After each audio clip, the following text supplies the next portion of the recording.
De acuerdo. Piense que este tema lo empecé a concebir recordando un poco mi camino de formación como terapeuta. Entonces yo, desde que inicié esta formación, que ya tendrá hace casi 20 años, empecé muy joven, a los 24 años, hoy tengo 45. este, Empecé esta formación y me acuerdo que el primer modelo terapéutico con el cual inicié, aprendí más o menos, fue el modelo narrativo, el modelo de terapia narrativo. Y empecé con eso y empecé supervisándome con un maestro. Luego me metí ya a la formación y empecé a conocer el modelo del enfoque centrado en la persona. Y entonces yo asumía que conocía, al ir aprendiendo el modelo, pues asumía que yo ya sabía que era un modelo terapéutico porque me lo estaban diciendo ahí. Luego de ahí me fui a estudiar terapia gestal intrapsíquica, es decir, la terapia de Peirce. Y yo también dije, bueno, pues ya sé la diferencia entre el enfoque centrado en la persona y la diferencia entre el enfoque gestáltico. Pero de repente se hizo más complicado porque luego me dijeron, es que también hay una terapia gestal de campo. Dije, ¿cómo está eso, no? Y la aprendí. Y entonces yo asumí que ya estaba sabiendo terapia gestal de campo. Y luego viene otra que es la terapia existencial fenomenológica hermenéutica, ¿no? ¿Y eso qué es? De tal manera que yo, cada una de las perspectivas que iba aprendiendo, yo asumía que sabía que era, cómo era ese modelo. Pero la realidad es que nunca me pregunté de inicio qué es un modelo terapéutico. Yo asumía que el modelo terapéutico era tal cual, así como me lo daban, ese es el modelo terapéutico. Pero cuando ya empecé a dar clases a nivel posgrado y empecé a investigar, me daba cuenta que yo tenía grandes vacíos respecto a el conocimiento y la definición de lo que es un modelo terapéutico y también de cómo un modelo terapéutico se estructura. Cuando empecé a revisar esos vacíos y empecé a ver, a contrastarlos con las formaciones que yo he dado y que de mis alumnos. Dije, híjole, aquí hay un vacío importante que no se habla mucho, que no nos detenemos mucho en hablar y que es sumamente importante.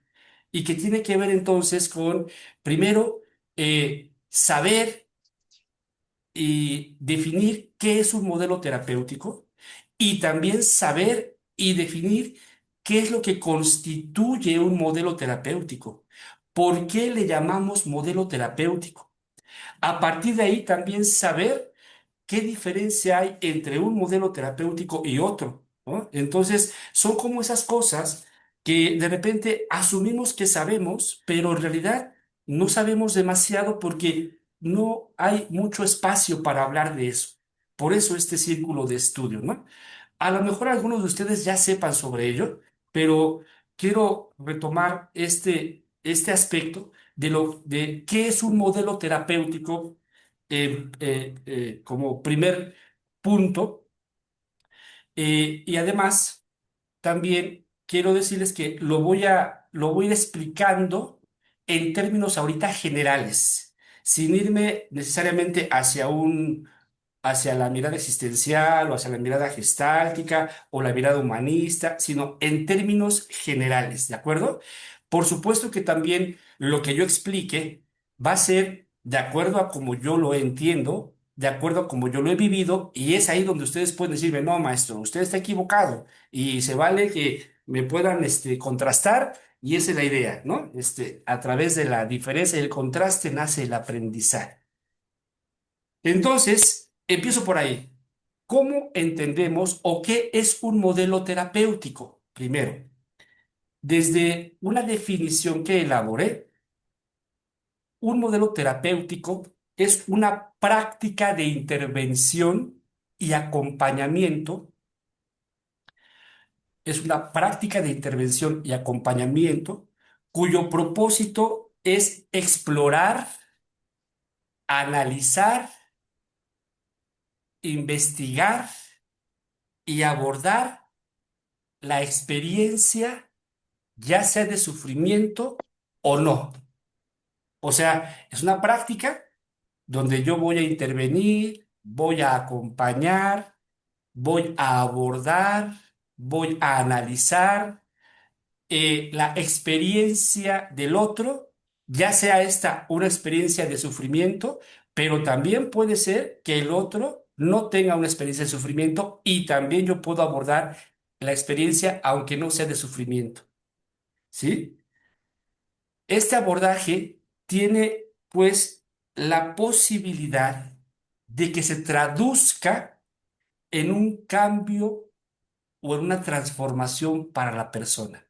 Repito, este abordaje, este acompañamiento de una experiencia de sufrimiento o no, tiene una intención, tiene una orientación de que se abra la posibilidad de que a partir de este acompañamiento se pueda dar un cambio o se pueda dar una transformación en el otro. Entonces, en términos generales, sin meterme ahorita a las ideas particulares de la mirada existencial, un modelo terapéutico tiene sentido en la medida que puede tener como efecto un cambio o una transformación en el otro, ¿sí o no? Nosotros cuando nos vamos formando como terapeutas y vamos aprendiendo lo que estamos aprendiendo, pues hay una cierta intención, una cierta expectativa de que de que mi acompañamiento, de que mi abordaje, pues genere, produzca una posibilidad de cambio y transformación en el otro. El modelo terapéutico entonces cobra sentido en función de que pueda modificar algún nivel de la experiencia del otro. Si no, pues no tendría sentido ningún modelo terapéutico, ¿sí? De tal manera que todo proceso de terapia, y usted lo ha vivido probablemente, nunca nos deja igual. Siempre que vamos a un proceso de terapia, siempre sea psicoanálisis, sea cognitiva, sea familiar sistémica, sea conductual, sea humanista, etcétera, siempre al asistir a un proceso terapéutico, ese proceso difícilmente nos deja en el mismo lugar. En algún nivel nos modifica, en algún nivel nos cambia y en el mejor de los casos nos transforma. Ese cambio, esa transformación, esa modificación está muy en función también de los criterios de cada modelo, ¿no? Si es clínico, si es fenomenológico, si es sistémico, etcétera. Pero lo que le da sentido a los modelos terapéuticos es que sí hay una posibilidad de transformación en el otro. Por esa razón me parece que como terapeutas, necesitamos asumir que sí hay una cierta expectativa de que mi intervención tenga un efecto en el otro, ¿no? De que mi intervención tenga un impacto en algún nivel de su experiencia. Y por lo tanto, el modelo terapéutico se constituye, se configura en función a eso, en función a que haya un cambio, una transformación, una modificación, un movimiento en la experiencia. ¿Sí? Muy bien. Eh, en este sentido, es importante saber, y aquí es donde ya empieza la pulpa de este tema, saber que todo modelo terapéutico serio, consistente, congruente, eh, necesita estar fundamentado por lo menos por cinco dimensiones epistemológicas, por cinco dimensiones epistemológicas, o también por cinco niveles de conocimiento, se le llama así. La palabra episteme significa conocimiento. Entonces, epistemología significa el estudio de cómo conocemos lo que conocemos. Todo modelo terapéutico, entonces, necesita estar apoyado, soportado, ¿sí? por 5 niveles de conocimiento o 5 niveles epistemológicos. Esto lo deben saber muy bien los que se van a dedicar a la terapia. ¿Sí? Eso va a darles un horizonte, digamos, una claridad de por qué hacemos lo que hacemos, ¿no? Ya no vamos a quedarnos solamente con que es que el maestro me dijo que hiciera la pregunta, es que el maestro me dijo que leyera a Heidegger o a Sartre, sino ya tener la idea es tener esta claridad de, ¿por qué estoy haciendo esto que estoy haciendo? ¿Sí? ¿Cuáles son estos 5 niveles de fundamentación epistemológica? El primer nivel es el fundamento filosófico, filosófico. Eso lo vi en una clase de hace poco. El fundamento filosófico. Recordemos que la filosofía es la madre de todas las disciplinas del conocimiento, ¿no? De ahí se derivan todas las disciplinas del conocimiento de la filosofía, no de la teología, no de la ciencia necesariamente, sino de la filosofía. De hecho, la psicología se deriva de la filosofía. Entonces, una primer perspectiva es la perspectiva filosófica. Una segunda perspectiva que es importante saber de nuestro modelo terapéutico es la perspectiva antropológica. La perspectiva antropológica. Un tercer nivel de fundamentación es el fundamento teórico o la perspectiva teórica. Un cuarto nivel de fundamentación es el fundamento metodológico, el metodológico, un método. Y el quinto nivel de fundamentación es el fundamento práctico o la praxis.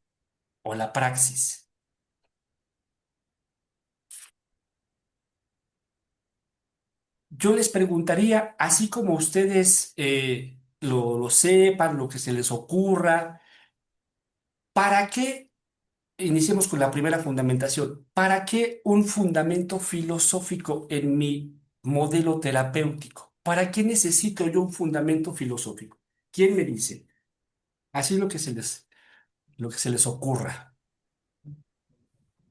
Eh, yo diría que, por ejemplo, en este enfoque, eh, siento que está como muy recargado, por ejemplo, en Heidegger, y en este sentido, que es un filósofo y tiene una teoría, él habla mucho sobre la experiencia, ¿no? ¿De Entonces, acuerdo? creo que desde ahí, bueno, y no solo la experiencia, ¿no? Habla sobre muchas cosas más, pero en este, como para hacerlo chiquito, ¿no? Diría que va guiando la forma en la que vamos a preguntar, por ejemplo, en este caso, o cómo se va a abordar la experiencia terapéutica. De acuerdo, muy bien. Leslie. Eso yo lo acabo de ver en clase, profe, y espero, Sí, porque si no me va a regañar, no te porque yo tomé preocupes. esa clase. Entonces, Claro. necesitamos la filosofía en terapia para tener una perspectiva, Ujú. una mirada que nos va a permitir desarrollar una concepción del ser humano. Exactamente. Es una ventana para reflexionar sin anularlos y no me acuerdo qué más, pero De bueno, creo acuerdo. que esa es la idea. Muy bien, Leslie, muy bien. Sí, ya muchos ya les he comentado sobre esto, pero lo reitero. Todo modelo terapéutico siempre necesita una fundamentación filosófica, porque el fundamento filosófico lo que nos va a ofrecer es una perspectiva, es una perspectiva. Es decir, nos va a ofrecer una mirada, ¿no? Una mirada, una forma de ver. Nos va a ofrecer, digamos, un posicionamiento, un lugar desde donde mirar al otro, ¿no? Un lugar, unos lentes desde donde concebir al otro, que en este caso es a nuestro paciente, a nuestro cliente, usuario, una perspectiva que nos permita saber cómo voy a concebir a este ser humano que tengo enfrente. Entonces, es indispensable, es muy importante saber desde qué lugar yo lo estoy concibiendo. Y eso es lo que me aporta en buena medida la perspectiva filosófica. Todo esto lo vamos a retomar en el último tema de este círculo con mucho más detalle y a profundidad, pero es importante tener esta perspectiva. Por ejemplo, ya lo comenté en algún momento, el psicoanálisis tiene su perspectiva filosófica, tiene una forma de ver al ser humano. La terapia conductual tiene una perspectiva también filosófica, tiene una manera de concebir al ser humano. La cognitiva conductual también tiene su perspectiva filosófica.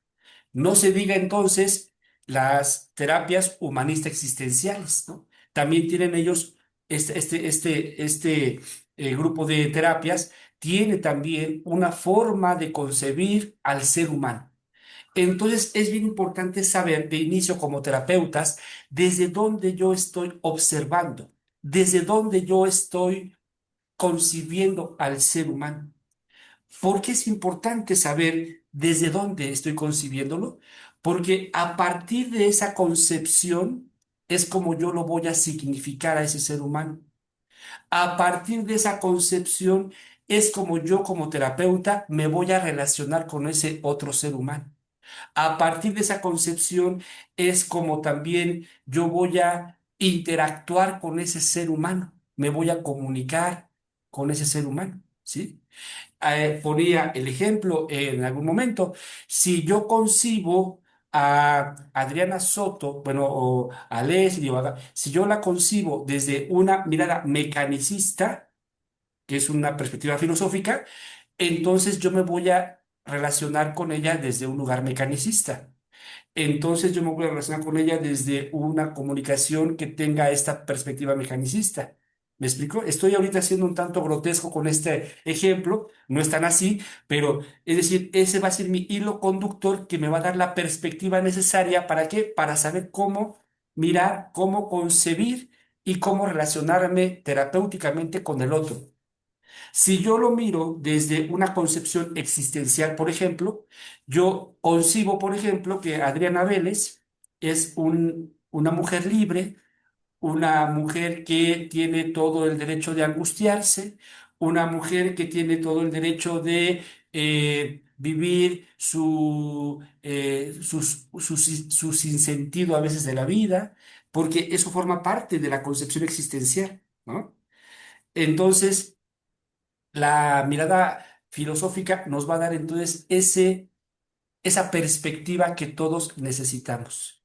Es el punto de partida para saber en dónde estamos parados.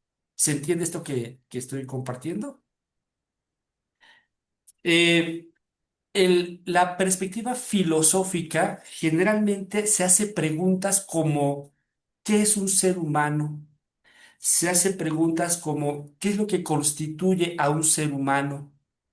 Es decir, la perspectiva filosófica va a trabajar o va a reflexionar desde un nivel ontológico, ¿no? Ontológico, es decir, ¿cuál es el ser del ser humano? Desde las filosofías primeras, así les llaman. ¿Qué es la libertad? ¿Qué es la felicidad? ¿Qué es la responsabilidad? Etcétera, desde un punto de vista ontológico. Cuando digo ontológico, sí, me refiero a que son cualidades que nos constituyen y que vivimos todos los seres humanos, ¿no? Pero bueno, eso lo vamos a ir profundizando en el último tema, ya cuando veamos estas diferencias con más claridad, con más profundidad. ¿Sale? Muy bien. Un segundo nivel, dije entonces, ese era el nivel filosófico. Un segundo nivel es también el fundamento antropológico. Esa es nueva, ¿es? Porque ni siquiera se las comenté en clase. La perspectiva antropológica. Casi no se menciona esto, pero ¿a qué se refiere cuando decimos perspectiva antropológica? Por ejemplo, yo como terapeuta, yo no trabajo con árboles, yo trabajo con seres humanos. Como terapeuta, yo no trabajo o yo no abordo o yo no me relaciono con perritos o gatitos. Yo me relaciono con seres humanos. Si yo me relacionara con árboles, entonces mi perspectiva no sería antropológica. Mi perspectiva sería desde la botánica o desde la biología, probablemente. Si yo trabajara con perritos y con gatitos, mi perspectiva no sería antropológica, sería desde la zootecnia, por ejemplo. ¿Me explico? Es decir, pero como yo trabajo con seres humanos, como yo me relaciono con seres humanos, entonces mi perspectiva es antropológica. Y esta dimensión se trata de que desde la dimensión antropológica es reconocer cuáles son las dimensiones que configuran a un ser humano. ¿Cuáles son las dimensiones que configuran a un ser humano? Si mi perspectiva fuera si yo trabajara con árboles y mi perspectiva fuera la botánica, yo me preguntaría cuáles son las dimensiones que constituyen o configuran a un árbol. ¿De qué aspectos está hecho un árbol? Si mi perspectiva fuera desde la zootecnia, es qué dimensiones constituyen a un perrito, ¿no? ¿Qué es lo que tengo que atender, tomar en cuenta para comprender y describir a un perrito? Pero como mi perspectiva es antropológica, yo necesito entonces preguntarme qué dimensiones configuran o describen a un ser humano, porque esa es mi perspectiva. Yo ya tengo una perspectiva filosófica y ya tengo una perspectiva antropológica. Por ejemplo, en la perspectiva antropológica, lo que configura a un ser humano, la imagen de un ser humano que yo puedo configurar desde el punto de vista antropológico, es que el ser humano tiene una dimensión biológica, es que el ser humano tiene una dimensión psicológica, es que el ser humano tiene una dimensión histórica, es que el ser humano tiene una dimensión espiritual también, es que el ser humano tiene una dimensión afectiva, las emociones, es que el ser humano tiene una dimensión cultural también. Todos esos, cuando yo atiendo esos elementos, observo estos elementos, estoy entonces situándome en en el nivel antropológico de mi modelo terapéutico. ¿Se entiende esta parte? Aquí un apunte interesante para la terapia. Hay modelos terapéuticos que dentro de la mirada antropológica van a atender más el aspecto corporal.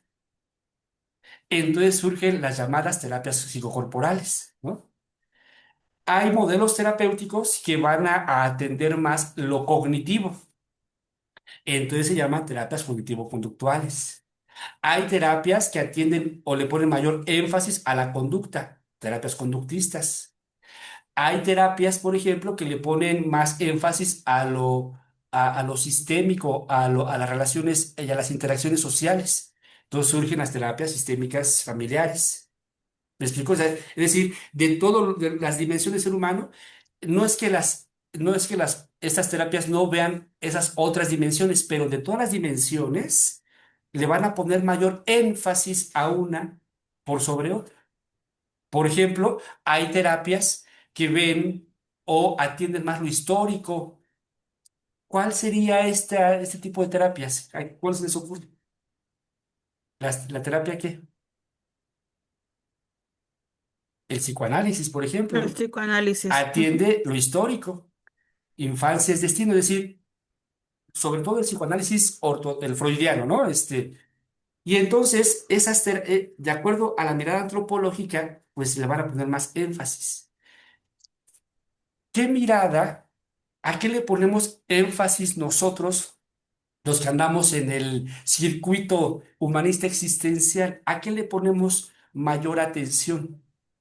¿Al cuerpo? Mm. No A la solamente al experiencia, cuerpo, ¿no? exactamente, exactamente.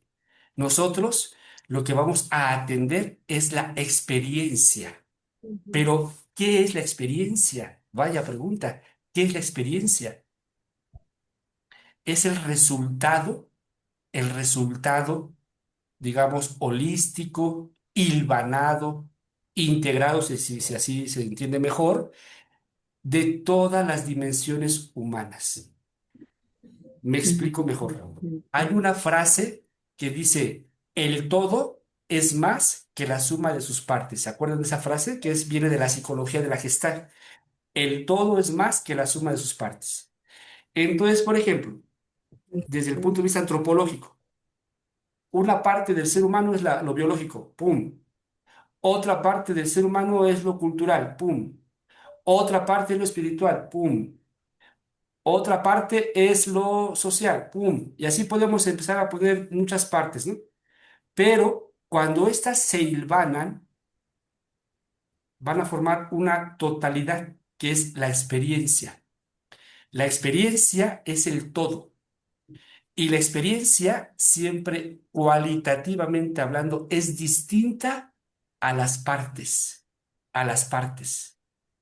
Aunque la experiencia como totalidad está configurada por lo biológico, por lo social, por lo espiritual, cuando ya se mira como experiencia integrada, total, ya es distinta a cada una de las partes, aunque esté configurada por estas partes.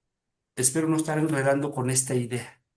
Entonces nosotros, como desde la mirada humanista existencial, no miramos solamente el cuerpo, no miramos solamente las cogniciones, no miramos solamente lo histórico, sino miramos la totalidad ya integrada. Entonces, si lo ponemos en términos más rigurosos, nuestro objeto de estudio en las terapias humanistas existenciales no es el cuerpo, no son los pensamientos, no son las conductas, es la experiencia como un todo, como un todo. ¿Hasta aquí me doy a entender? Ujú.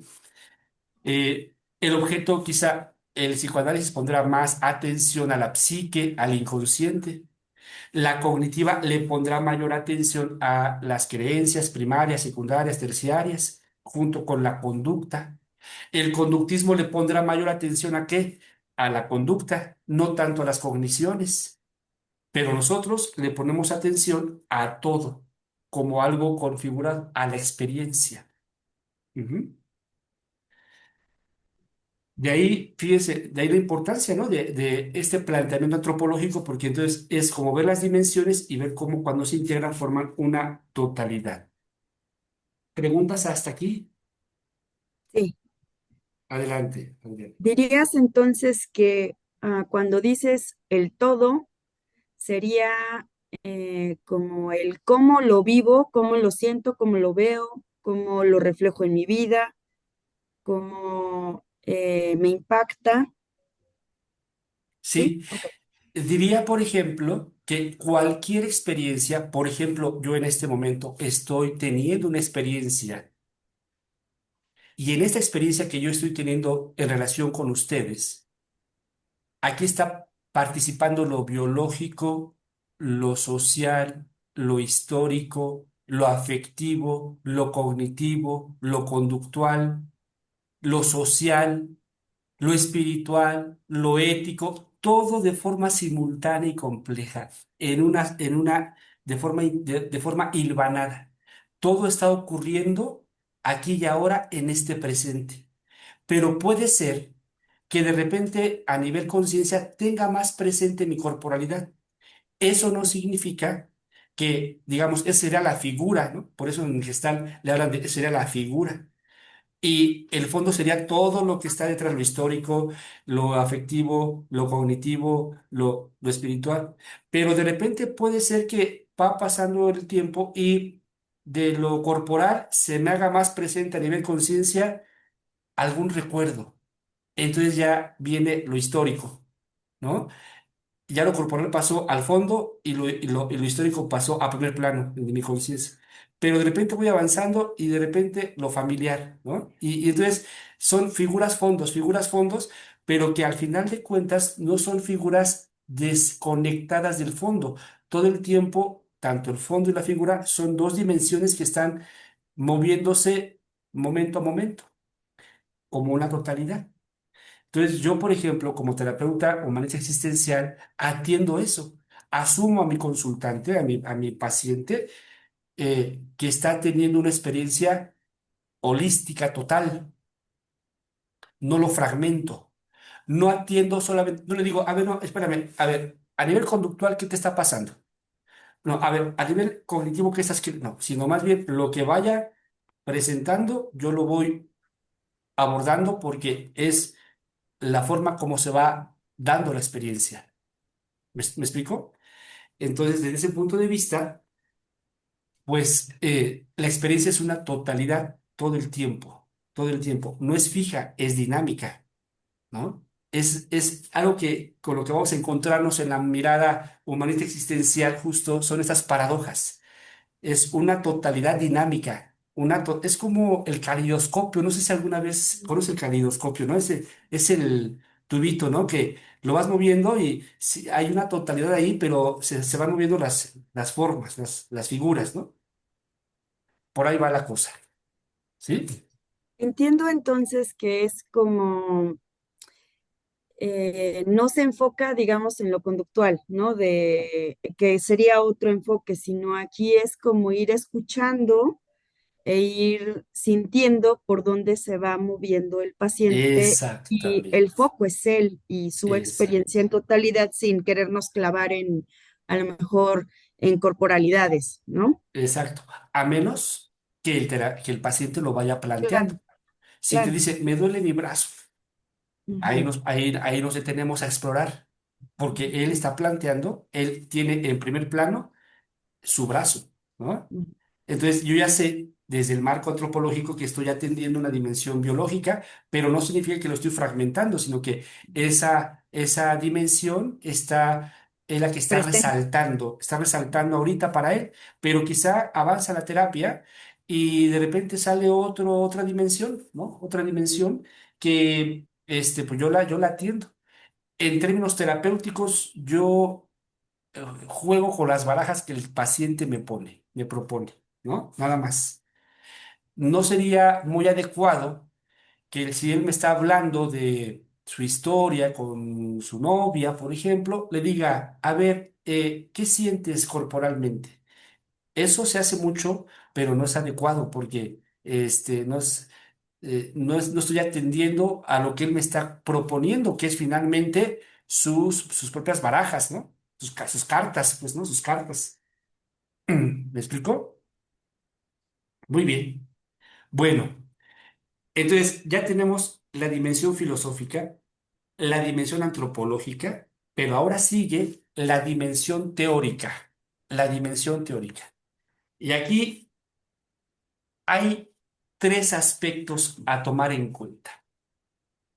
La dimensión teórica tiene que ver con la pregunta de ¿qué constructos teóricos sostienen mi modelo terapéutico?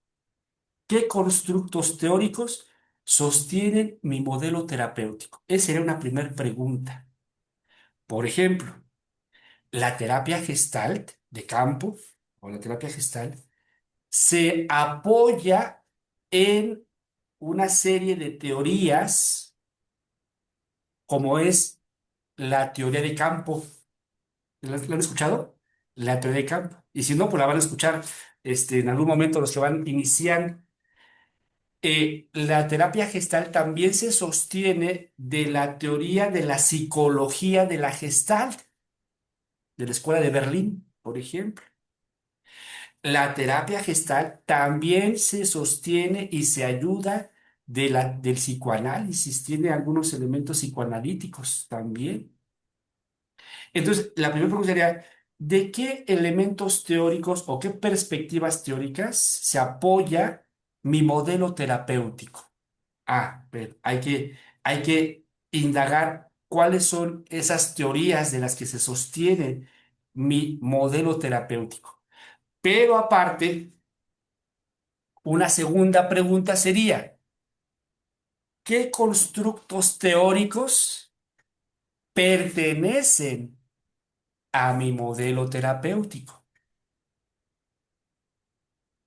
Me explico. Una cosa es que tu modelo se sostenga de otras teorías y otra cosa es que tu modelo proponga conceptos para definir su propia teoría. ¿Me puede Entonces, repetir la pregunta, profe? La segunda, sí, por favor. ¿qué constructos teóricos pertenecen a mi modelo terapéutico?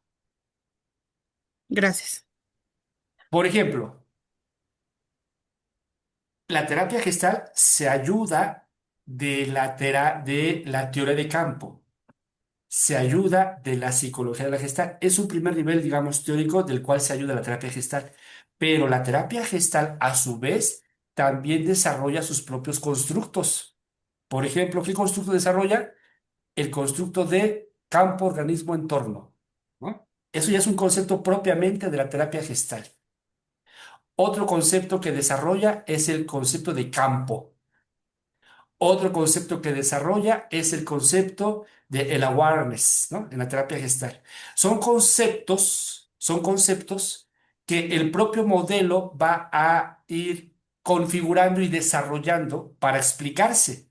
Pero se dan cuenta de la diferencia. Una cosa es de cuáles te apoyas y otra cosa es qué modelos o qué conceptos o constructos terapéuticos va desarrollando el propio modelo terapéutico. Ujú.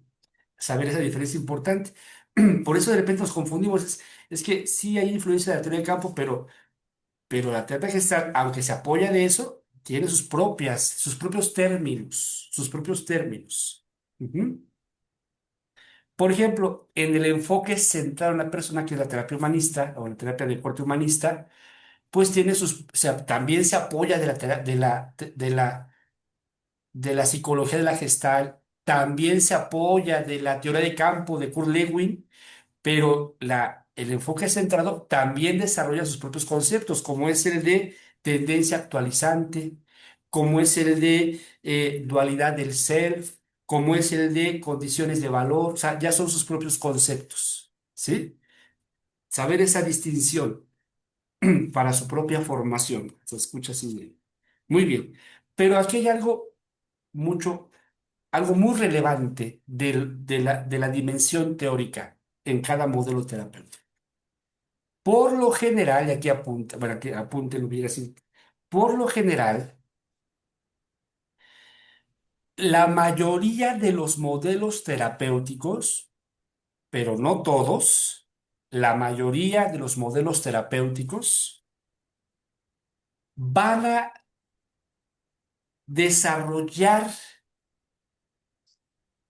por lo menos cuatro perspectivas teóricas, por lo menos cuatro perspectivas teóricas. Por ejemplo, una perspectiva teórica que todo modelo, pero no todos, van a desarrollar es una teoría de la personalidad. Una teoría de la personalidad.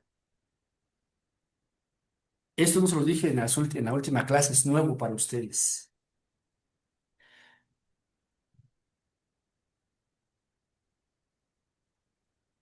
Otra, otra perspectiva teórica que todo modelo, pero no todos van a desarrollar, es una teoría del desarrollo. Una teoría del desarrollo.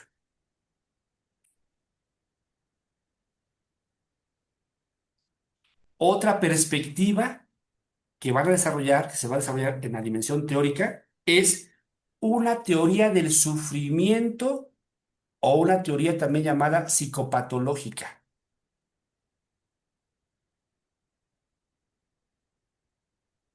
Y una última perspectiva que van a desarrollar los modelos terapéuticos es una teoría del cambio, una teoría del cambio.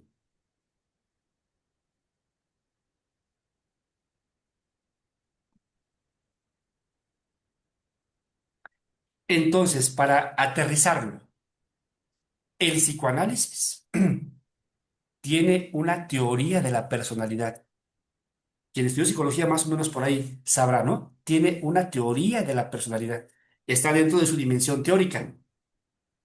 Pero el psicoanálisis, ¿qué creen? también tiene una teoría del desarrollo. También tiene ¿Cuál es su teoría del desarrollo? Las etapas psicosexuales, ¿no? Las famosas etapas psicosexuales. Esa es una teoría del desarrollo. Pero ¿qué creen? Que también el psicoanálisis tiene una teoría del sufrimiento o una teoría psicopatológica. O sea, tiene una teoría donde explica cómo se da el sufrimiento, cómo se da la patología, que lo orienta hacia el concepto de neurosis, ¿no? En el psicoanálisis. En el psicoanálisis, por ejemplo, regresando un poquito, hay una teoría del desarrollo. ¿Cómo lo explica? A través de las, no sé, no recuerdo, son 5 o 6 etapas psicosexuales, ¿no? Etapa anal, etapa oral, etapa fálica, etapa latente, etcétera. Ahí, el psicoanálisis tiene una teoría del desarrollo, de cómo los niños, los seres humanos van desarrollándose en fases. Pero el psicoanálisis, regresándome, también tiene una teoría de la personalidad. Recordemos esa famosa tópica uno y tópica 2, ¿no? La tópica uno es el iceberg, ¿no? Ese iceberg así con el mar, ¿no? Gaby sabe muy bien eso porque da clases de psicología y Adriana, perdón, está clara ahorita en esas cosas. Y la tópica 2 es la evolución teórica de Freud de estas 3 dimensiones, el yo, el ello y el superyo, ¿no? Bueno, ahí trata de explicar, ahí está la explicación de la personalidad. Me estoy explicando entonces teoría de la personalidad, teoría del desarrollo, teoría del sufrimiento o la psicopatología y, por último, la teoría del cambio o transformación. Todo eso está ¿en qué dimensión? En la teórica, dimensión teórica.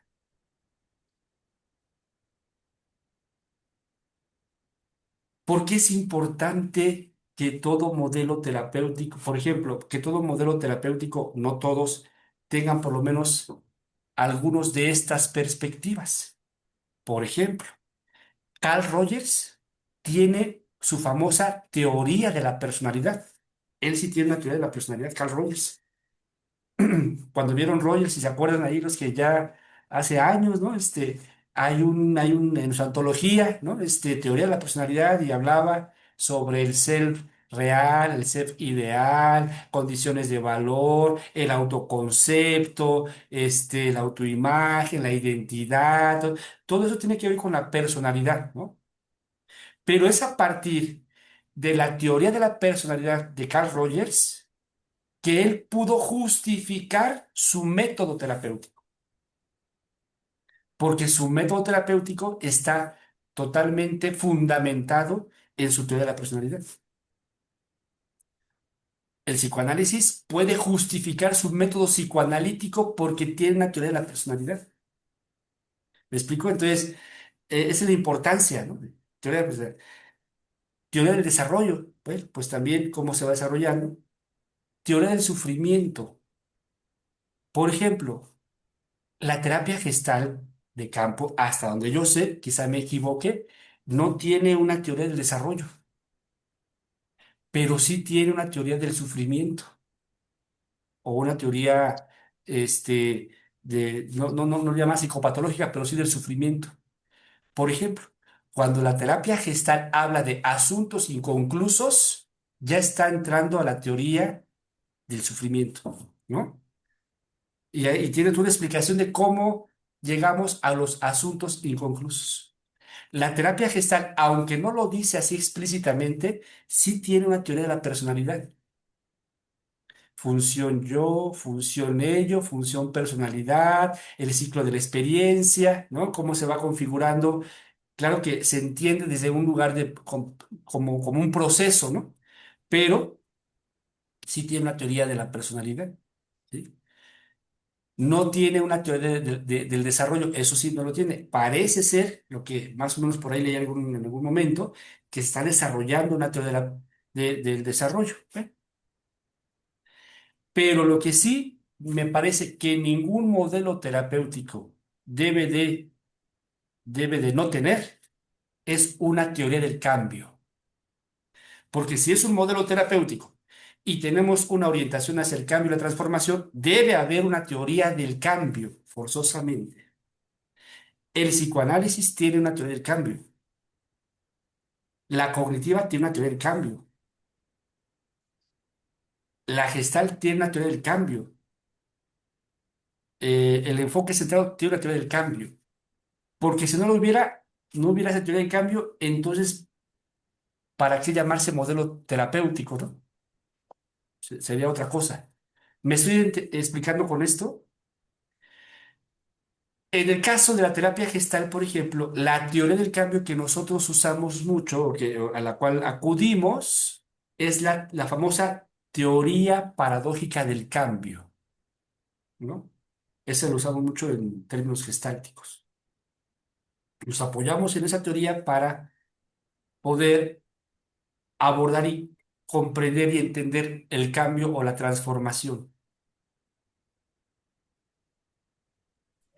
¿Y no dirías que esa teoría del cambio, si lo analizamos y nos vamos al fondo, también sería una teoría de la personalidad? Es que justo están hilvanadas, o sea, justo están muy cercanas una de la otra. Y para allá voy justamente. Si un modelo terapéutico tiene una teoría de la personalidad, tiene una teoría del desarrollo, tiene una teoría del sufrimiento y una del cambio, esas deben estar completamente hilvanadas y ser congruentes unas con las otras, ¿no? Por eso de repente hablar de la teoría del cambio hace inevitable que podamos también tocar y hablar la teoría de la personalidad, hace inevitable que podamos tocar la teoría del sufrimiento, ¿no? O sea, lo hace, no están desfasadas, por eso es lo que le da consistencia epistemológica a los modelos terapéuticos. ¿Vamos bien hasta aquí? No se me duerman. Esto de hablar de epistemología es muy aburrido a veces. Muy bien. Si te estás formando en terapia gestal, en terapia fenomenológica hermenéutica, bueno, debes saber cuál es tu teoría del cambio, ¿no? Cuál es la teoría del sufrimiento o cuál es la teoría psicopatológica, etcétera. Muy bien. Vámonos al siguiente nivel. El siguiente nivel es el nivel metodológico. Metodológico. Ya tenemos una perspectiva filosófica, ya tenemos una perspectiva antropológica, ya tenemos una perspectiva teórica con todos los elementos, las dimensiones que eso implica. Ahora vámonos al fundamento metodológico. La palabra metodología, si la, si la desmenuzamos, significa logía del método. ¿Qué es esto? Estudio, reflexión o ciencia sobre los caminos para conocer e investigar y llegar a un propósito. Metodología, entonces, vamos a entenderlo como camino, el camino a seguir, el camino a seguir. Todo modelo terapéutico necesita una metodología sustentada en un marco teórico, sustentada en un marco antropológico, sustentado en una perspectiva filosófica. Se van dando cuenta cómo el modelo no es solamente aprender los conceptos, hay todo un edificio epistemológico que sostiene tu práctica terapéutica. Ya me dio calor. Entonces, método es camino. ¿Alguien conoce cuál es el método del psicoanálisis? ¿Alguien ha escuchado? Como ir desde pequeños, como ir recorriendo quién soy, pero desde el fondo de cómo me construí, mi familia, etcétera. Puede ser, pero más bien, el método psicoanalítico, al menos el freudiano, es la asociación libre. ¿Se acuerdan? La asociación libre, la interpretación de los sueños y los actos fallidos. El terapeuta, el psicoanalista, va a usar como método la asociación libre. Ese va a ser el camino del psicoanalista para explorar el inconsciente. Otro camino que va a utilizar es la interpretación de los sueños. Y otro camino que va a utilizar como método es los actos fallidos. Ese es el método del psicoanálisis. Es el camino para alcanzar y explorar el inconsciente. En el caso del conductismo, su método, son los famosos programas de modificación conductual. Ese es el método para modificar la conducta. En ese programa se van a usar, ¿sí o no, Adriana Vélez? ¿Sí o no? Se van a usar reforzador positivo, reforzador negativo, conducta blanco, objetivos a seguir, etcétera. Es decir, se van a utilizar, el método va a ser este programa de modificación utilizando las técnicas de los reforzadores. ¿Sí? Ese va a ser el camino del conductismo, pero que es distinto al método cognitivo-conductual. ¿Cuál es el método cognitivo-conductual? Hasta donde sé, a lo mejor mi querida Silvia me corrige, es la reestructuración cognitiva, ¿no? Hay toda una serie de elementos, pasos a seguir para una reestructuración cognitiva en la terapia cognitivo-conductual. ¿Cuál es el método de las terapias humanistas existenciales, chicas, chicos? La fenomenología. El método fenomenológico, ¿no? Ese es nuestro camino, que inicialmente lo aprendimos con esos tres momentos, ¿no? La epoché, la reducción, la epogé, luego la descripción y luego la ecualización. Diga mi hermano Daniel, ¿de qué están hablando ustedes? ¿Qué es esto de ecualización? ¿Qué es esto de epogé? ¿Qué es esto Ya lo verás, hermano, ya lo verás. Ah, es que les Sí, sí, aviso a sí. los demás que está mi carnalito el más pequeño que los que no lo sabían. Muy bien. Entonces, el método es el camino, es el camino. Pensemos en una metáfora. Supongamos que tú quieres ir, estás abajo de una montaña y quieres ir a la punta de la montaña. Entonces tú observas y dices, voy a irme por acá, o sea, voy a escalar, a caminar durante 2 kilómetros, luego ahí me acampo y luego de acampar, al siguiente día voy a hacer rappel, voy a rapelear, voy a con una cuerda, voy a subir un poco más y luego de rapelear, pues me voy a ir en bicicleta de montaña hasta llegar a las... Todo eso es el método, ¿no? Es cómo le vas a hacer, cuál va a ser el camino que vas a seguir. Ujú. Muy bien. Distinto es al último nivel, que es la praxis o la dimensión práctica.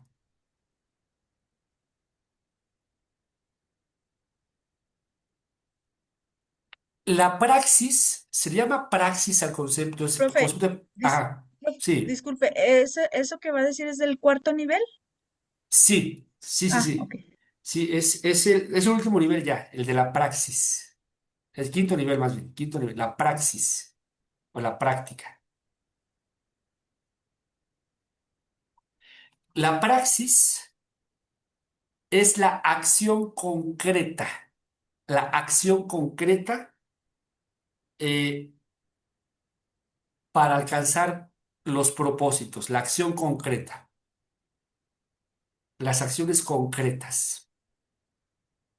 Se le llama praxis y no práctica, porque la praxis es un concepto que dice son acciones concretas completamente hilvanadas con el método, hilvanadas con la teoría hilvanadas con la antropología e hilvanadas con la filosofía. Por eso es praxis.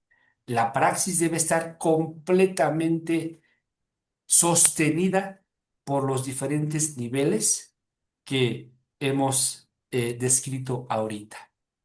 De tal manera que cuando yo hago terapia, no doy terapia, ¿eh? Eso es una cosa que tenemos que cambiar el lenguaje. No damos terapia, porque no es que lleguemos con nuestro kit ya hecho y ahí te lo doy, sino hacemos terapia, vamos configurando, vamos construyendo la terapia, ¿no? Entonces, desde ese lugar, la praxis, si yo hago una pregunta que pareciera simple, esa pregunta está sostenida por todos los elementos que ya describimos. Si yo hago una impresión fenomenológica, esa impresión ya está sostenida por todo lo que ya vimos. Si yo hago un silencio incluso, está justificado ese silencio, respaldado ese silencio por toda la mirada que ya hemos revisado. Entonces, fíjense, la praxis no es así como, es diferente a la técnica, ¿no? La técnica es algo descontextualizado, es hacer algo, pero sin saber exactamente desde dónde lo haces, sin que esté conectado a una mirada, a una teoría. Eso será la técnica, está descontextualizada. Acá no, acá es, la praxis es esas acciones concretas que hacemos vinculado a a todo lo que hemos revisado. ¿Sí? Entonces ya con esto, ya hablamos pues de los 5 niveles epistemológicos que todo modelo terapéutico necesita tener. Haciendo una diferencia entre método y praxis, dijimos que el método es voy a caminar 2 kilómetros, luego acampo ahí y luego rapeleo y luego, eso es el método. Pero la praxis es agarro el machete y empiezo a abrir brecha ¿no? Entonces tengo que saber cómo agarrar el machete, tengo que saber cómo despejar el camino, tengo que saber cómo poner una casa de campaña, eso ya la praxis, ¿no? Tengo que saber cómo amarrar una cuerda para rapelear, tengo que saber cómo poner los pies, o sea, ahí ya es la praxis, pero que está completamente soportada por el método y por todo lo que ya hemos hablado, ¿sí? Entonces, pues es algo que ustedes deben tomar siempre en cuenta. ¿A poco alguna vez les habían comentado sobre estos niveles de conocimiento, en alguna materia? Dice Gaby, sí, con usted. Nancy, Nancy de Sí, Zacatecas. profe, sí, como que sí, bueno, sí no lo han mencionado, pues, pero me gusta mucho así como lo va como estructurando, así como por los niveles y todo así más estructuradito, ¿no? Como Ujú, sí, más como comprensible, pues. la idea es esa, ¿no? Que se vaya integrando, porque finalmente sí nos lo van mencionando, pero como retacitos, ¿no? Así como esto, pero no lo tenemos como integrado la importancia de tener este marco epistemológico bien claro. Es lo que todo este análisis corresponde a lo que se llama filosofía de la ciencia. Filosofía de la ciencia es donde se analizan justamente estas estructuras epistemológicas de la psicología, de la educación, en este caso, de la terapia. Eh, de tal manera, Oiga, sí, profe, ay, perdón, disculpe. sí. Entonces, aquí es como pudiéramos dar como la explicación de por qué es si nuestras terapias sí son científicas. Porque luego Claro, en algunas ocasiones luego nos dicen, no, es que la gestal no es, o no, sí, no es como algo científico, claro, o la claro, terapia existencial no es científica. Entonces claro. aquí como que es como demostrable que sí es, porque tiene Por ese método, supuesto, es así. por supuesto, claro. Es que mira, tienes que buena pregunta porque el término de científico de inmediato te remite a la ciencia dura, al método científico, a la mirada racional positivista, pero el concepto de ciencia no se refiere necesariamente solamente a la ciencia dura. El concepto de ciencia tiene que ver con un proceso de investigación, de indagación, de articulación epistemológica, de construcción teórica. O sea, tiene que ver con eso el concepto de ciencia. El concepto de ciencia es algo más amplio. Entonces, bajo estos términos, podríamos decir que sí tiene todo un soporte científico si entendemos lo científico desde el punto de vista más amplio y no como ciencia dura, ¿no? Y no como ciencia dura. Bien. Es decir, es una buena pregunta también porque una condición necesaria en estos niveles de conocimiento epistemológicos es lo que se llama la congruencia epistemológica. La congruencia es sumamente importante este concepto. Oiga, profe, Sí, bueno, pienso que lo que dice Gaby acerca de lo científico y lo que usted nos estaba diciendo ahorita al principio, pues es que abarca a lo mejor la parte científica, pero abarca más que la parte científica, o sea, claro. abarca todo lo que es, pues, lo que decía, lo cultural, lo espiritual, de muchas otras cosas que el ser humano tiene y no solamente que el- una parte científica, o sea, esos serían los modelos que tendríamos que seguir como algo científico, como algo que a lo mejor sugiere las terapias que deben de llevar, pero al final de cuentas abarca mucho más que eso, Ujú. abarca todo Sí, un todo de lo que es el ser sí. humano. Sí, es que en realidad estamos mal acostumbrados, no por nosotros, sino porque así se ha dado educativamente hablando, y pensamos que la ciencia es solamente el método científico, pero no, la ciencia es un campo amplísimo, amplísimo, que, como dice Sandy, incluyen otros aspectos, otras dimensiones también, otro tipo de prácticas y de ejercicios, ¿no? Entonces podríamos decir que la investigación cualitativa es un ejercicio científico también porque aunque no sea desde el método científico, así observación, experimentación, hipótesis, sino porque es un proceso eh, de pensamiento racional, lógico, etcétera, etcétera, que pues genera conocimiento y saberes, ¿no? Y saberes. Entonces, es un concepto más amplio. No se dice mucho para no confundir, pero sí, tiene razón Gaby y Adri, o sea, está muy bien soportado.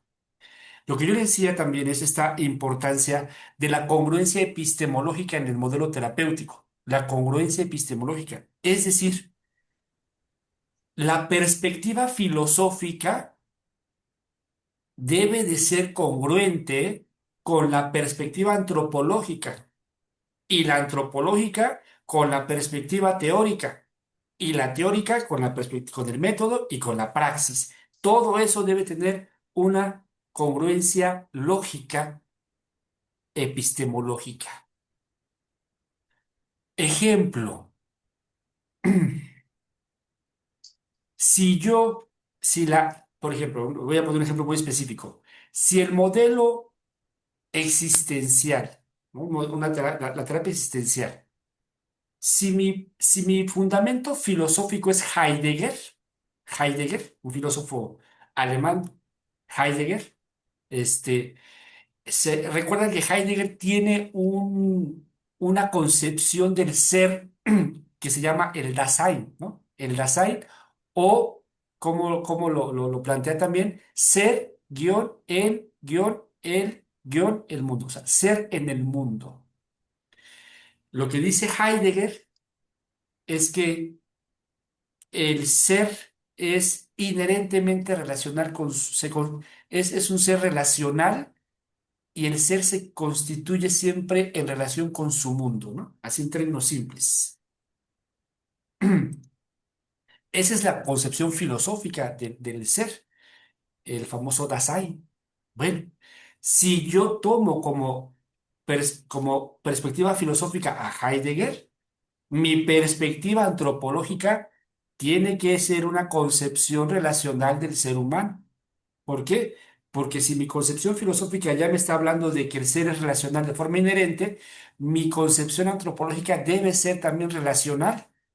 Ahí hay congruencia epistemológica. ¿Me explico?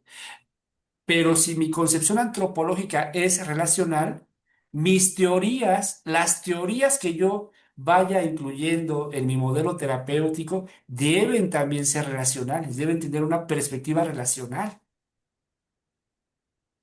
Pero si Profe, mis teorías... Sí, adelante. profe, entonces lo que entiendo es, entra ahí lo que es se me traba esa palabra, pero es Eclecticismo. eclecticismo, donde a lo mejor yo no puedo, tengo que saber qué estoy haciendo en terapia, qué tipo de terapia estoy haciendo, cuáles son lo que dice lo que es lo filosófico, lo que es lo teórico, lo que es lo antropológico, Antropológico. todas las fases que nos dio ahorita en qué está encaminada mi terapia. No puedo combinar o no debería de Ujú. estar combinando algo del psicoanálisis, algo con el cognitivo-conductual, algo con lo que es el conductismo, el humanismo, o sea, no Exacto. hacer mezcolanza, sino saber tener Exactamente. bien diseñado qué es lo que yo estoy haciendo en terapia. Exactamente, lo acabas de decir, justamente la importancia de eso. Es decir, primero, que tu modelo terapéutico tenga esta congruencia. Si tu mirada es antropológica relacional, tu teoría tiene que ser también relacional, o sea, tiene que haber, tienes que elegir, se tienen que anclar a teorías relacionales. Por ejemplo, la psicología de la Gestalt es una mirada relacional. La teoría de campo es una mirada racional. Entonces, es completamente congruente con Heidegger, completamente congruente con una mirada racional del ser humano. Por lo tanto, el método debe estar diseñado, mi método debo de abordarlo para explorar en términos relacionales, en términos relacionales. De ahí que luego vamos a abordar más adelante el método fenomenológico trascendental de Husserl y el método fenomenológico existencial de Heidegger. El de Heidegger es el método relacional, el método para trabajar la relación, no tanto el de Husserl. ¿Me explico? Entonces, hay congruencia en el método también, pero además, si tu método es para explorar lo relacional, en tu práctica debes hacer las acciones o los recursos terapéuticos desde un punto de vista relacional. La pregunta que tú elaboras no es para conocer al otro nada más, es una pregunta que emerge desde la forma como a mí me impacta, como yo resueno, como a mí me afecta lo que dice el otro. Entonces, en la pregunta es, ahí voy yo, ¿no? En la pregunta voy yo también ahí, y esa pregunta que hago, aunque es algo muy práctico, ahí está lo relacional. Yo lo concibo así. ¿Me estoy explicando? Y como dices, Adri, y a eso iba para allá. Y quizá no lo hemos explicado, eso lo vamos a ver en el segundo tema, pero ¿qué pasaría si de repente tengo una perspectiva filosófica cartesiana, o sea, racionalista, y luego tengo una mirada antropológica relacional, y luego tengo una teoría sistémica, y luego tengo, pues, es el eclecticismo donde no hay congruencia epistemológica? Porque toma una perspectiva que no corresponde con la antropología, que no corresponde con el método, que no corresponde, y haces ahí un eclecticismo. Es lo que a veces, lo digo con mucho respeto también ahorita, después quién sabe, ¿no? Es lo que a veces pasa con los famosos coaching, ¿no? Los coaching.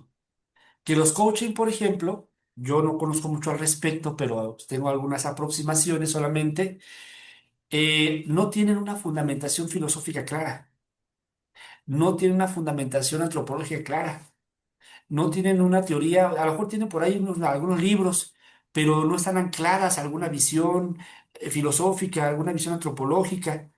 Por lo tanto, los métodos a ratos pues son métodos un tanto improvisados o que ahí forzados los meten, ¿no? Para hacer algo, y la praxis pues está en función a toda esta mezcolanza, ¿no? Y bueno, aquí lo importante no es tanto la estructura epistemológica, lo importante es que te sientas bien.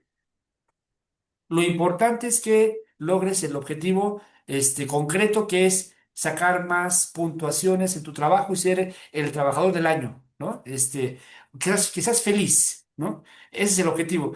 Y es ahí de la bronca, que al no contemplar estas estructuras epistemológicas, pues caen en incongruencia o a rato solamente miran un aspecto parcial de la experiencia, a ratos no puede haber hasta cuestiones hasta muy peligrosas, ¿no?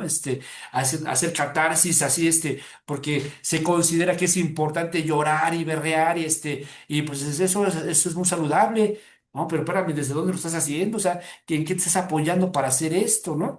¿Qué método estás usando? No, pues así, a ver, una fantasía guiada nomás, o sea, está descontextualizado y se hace algo ecléctico.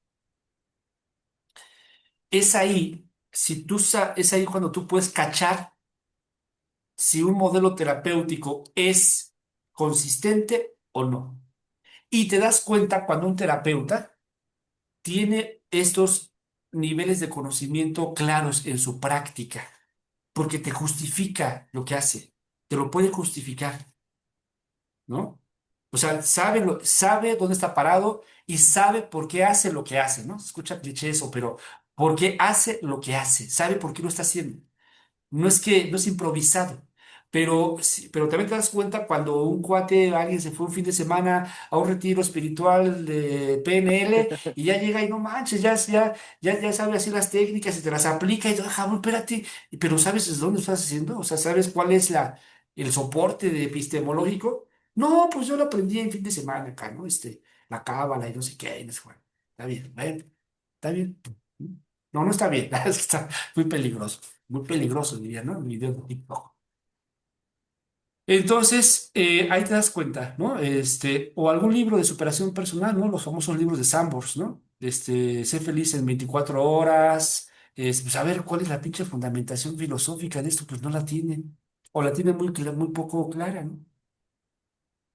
Entonces, bueno, yo sí defiendo yo sí de repente pongo crítico porque me ha costado ustedes lo han vivido, usted lo vive años de estar ahí en terapia, años de estar ahí leyendo antologías, años de estar ahí en terapia personal, enfrentándose a sus demonios, gastando, para que finalmente, pues un librito diga, no, pues en 5 días ya eres terapeuta. Pues no, no está, no, Y, no, y- no y puede. bueno, profe, igual ver, por ejemplo, ahorita mucho en las redes sociales, en lo que Sí, aprendemos, ahora ya todo el mundo puede decir, tú puedes, tú lo puedes exacto. lograr todo, tú puedes hacer esto, tú si tiendes tu cama en la mañana ya lograste el éxito en la vida, o sea, Sí, muchas sí, sí. teorías, bueno, muchas teorías o muchos libros de superación que lo único que lleva al ser humano es a buscar algo inalcanzable, o sea, a quitarnos a pensar que estamos quitando un poco de lo que es nuestra humanidad, o sea, el que nuestra vida puede ser altas, bajas, todo, que tenemos fracasos, tenemos triunfos, tenemos alegrías, tenemos tristezas, enojos, toda esa, enfocarnos solamente a lo que es lograr ser felices, estar bien, lograr que todo puedo, pues es una fantasía que no puede, como dice usted, pues no está fundamentada en nada, Claro, nada más causa ese es. frustración. Eso lo vamos a ver más a ratito, ahorita, más adelantito, pero lo que tú estás mencionando es una problemática actual, que es la uberización de la terapia, la uberización de Uber, ¿no? O sea, o de McDonald's, ¿no? La McDonaldización de la terapia. O sea, de repente, McDonald's es comida rápida, ¿no? Comida rápida. Entonces, yo veo en TikTok de repente en 5 minutos cómo ser una persona feliz. Y hasta hay una chava que pone un relojito y te dice cómo ser feliz en 5 minutos, ¿no? Así como, digo, no manches, ¿no? Pues sí, sí, ha de saber un buen esta chava, ¿no? Te pone el relojito así de huevito, así, tic, tic, tic, tic, y te dice, haz esto, haz esto, haz esto, haz esto, haz esto. Ya, eres feliz. Eso se llama uberización de la terapia y es un gran problema porque justo lo que dices, Adri, se simplifica la experiencia, se banaliza, se reduce en términos prácticos, fáciles, simplones, ¿no? Experiencias tan complejas, tan profundas, que es la propia experiencia humana. Pues bueno, entonces la importancia de la congruencia epistemológica, ¿no? En tu modelo terapéutico. Entrando al tema, ¿cómo puedo distinguir distintos modelos terapéuticos? Una forma de distinguirlo es justamente a través de sus estructuras epistemológicas. Yo puedo distinguir, por un lado puede ser muy obvio, ¿no? Pero a profundidad yo puedo distinguir el psicoanálisis de la cognitiva, del conductismo, del humanismo. ¿Por qué? Por su estructura epistemológica. Si tú quieres saber la diferencia entre un modelo terapéutico y otro, recurre a su estructura epistemológica, recurre a estos fundamentos, ¿sí? Pero ¿qué creen? Que, por ejemplo, dentro de las terapias humanistas existenciales, existen por lo menos cuatro terapias muy populares o muy visibles para nuestro circuito, para nosotros, porque por afuera nadie conoce de esto en realidad. Muy pocos conocen más que una que otra terapia. Pero, por ejemplo, está la terapia existencial fenomenológica hermenéutica, ¿no? Esa es una línea. Está la terapia gestalt, que a su vez se divide en terapia gestal intrapsíquica y terapia gestal de campo. ¿Se acuerdan de esas? ¿Sí? Está el enfoque centrado en la persona de Carl Rogers, que a su vez, eso nadie lo dice más que yo porque ando en eso, el enfoque centrado en la persona clásico y el enfoque centrado en la persona dialogal, que es el que yo ejerzo. Y está la logoterapia también, ¿no? La famosa logoterapia. Todas estas pertenecen a las llamadas terapias humanista existencial y estas se diferencian de otros tipos de terapia que son las llamadas terapias clínicas. ¿Cuáles son esas terapias clínicas? El conductismo, la cognitiva conductual y el psicoanálisis, por mencionar las más conocidas. ¿Sí? Bien. Pero las terapias humanistas existenciales, cada una de las terapias que creen tiene su propia estructura epistemológica también. Y es ahí donde muchos alumnos veo que se confunden porque en las clases hablamos del humanismo y luego se parece mucho a la gestal y luego se parece a la hermenéutica, pero al final, ¿qué chingados? O sea, ¿cuál es cuál, verdad? No sé cuál es cuál. Si quieres empezar a diferenciar entre la terapia existencial, hermenéutica, y la terapia gestal de campo, y la terapia rogeriana, y la terapia, la logoterapia, etcétera, hay que acudir a su estructura epistemológica para saber la diferencia entre una y otra. Es lo que vamos a ver la siguiente clase, justamente. Vamos a ir, quiero ofrecerles ese esquema epistemológico de incluso las propias terapias humanistas existenciales. Porque la terapia humanista existencial, por ejemplo, la terapia, perdón, existencial fenomenológica hermenéutica, por ejemplo, tiene su fundamentación filosófica, claro. Tiene una fundamentación antropológica, sí, pero carece de una serie de constructos teóricos, digamos, eh, porque no los necesita. Porque la terapia humanista, la terapia existencial fenomenológica se apoya directamente de la filosofía, o sea, su marco teórico es la filosofía directamente, todos los filósofos.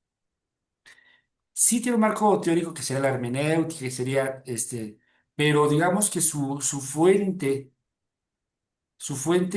directa es la filosofía. ¿Me estoy explicando? Entonces, tiene un método, sí, fenomenológico, existencial, pero si la comparas con con la terapia gestal, tendrán estructuras epistemológicas cercanas, pero también hay diferencias entre la gestal, la existencial y el enfoque rogeriano. ¿Cómo me doy cuenta? A partir de las estructuras epistemológicas. ¿Cómo ven hasta aquí? ¿Qué opinan? ¿Qué les parece? ¿Cómo vamos? ¿Cómo les va cayendo esta explicación de epistemológica, puntos de vista?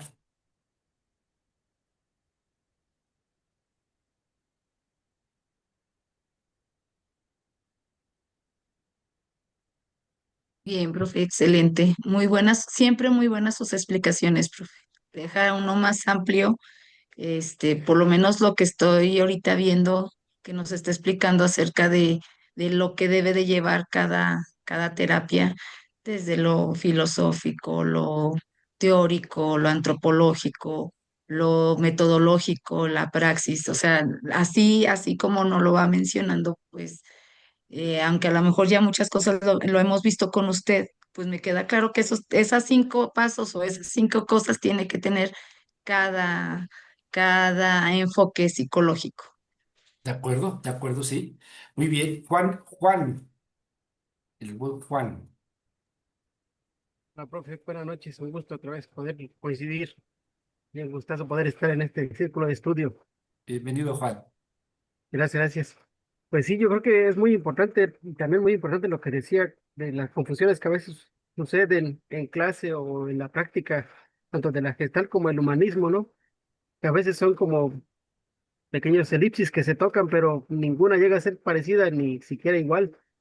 Ujú. Y a veces cometemos el error en la práctica de mezclarlos o jugar con ellos.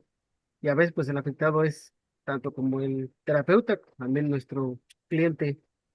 Y terminamos haciendo un chile con huevo Una ensalada ahí tremenda, y ¿no? de Sí, último pues no sabemos, puede que nos resulte y a veces es hasta irreal, ¿no? Que resulta. Y es que a veces cimentamos de alguna forma la terapia, pero pues desde nuestra vista como terapeuta a veces terminamos más, eh, vamos, como dicen por ahí, parecemos